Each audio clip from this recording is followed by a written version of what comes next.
আসসালামু আলাইকুম এভরিওয়ান। আপনারা কি কখনো ইলিশ মাছের এই রেসিপিটা ট্রাই করেছেন? খুবই মজা। আমি জানি আপনারা এখনও এই রেসিপিটা ট্রাই করেননি, কারণ আমরা সাধারণত রুই মাছের মুড়িঘণ্ট, কাতল মাছের মুড়িঘণ্ট এইসব খাই। বাট ইলিশ মাছের মাথা বা লেজ এগুলো সাধারণত অনেক সময় খাওয়া হয় না, ফ্রিজে থেকে যায়। সো আজকে আমি করব এই ইলিশ মাছের বেঁচে যাওয়া পিসগুলো দিয়ে আমি এটা ঘন্ট করব, আলু দিয়ে ঘন্ট করব।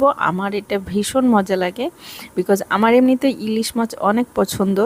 অনেক সময় আমি এই ইলিশের লেজটাকে বেগুন দিয়ে রান্না করি, তবে এই আলু দিয়ে ঘন্ট করা কিন্তু খুবই মজা। তো আমি প্রথমেই ইলিশ মাছগুলোকে একটু ভালো মতো কড়া করে কিন্তু ভেজে নিয়েছি, ছোট ছোট পিস করে নিয়ে একদম ভেজে নিয়েছি কড়া করে।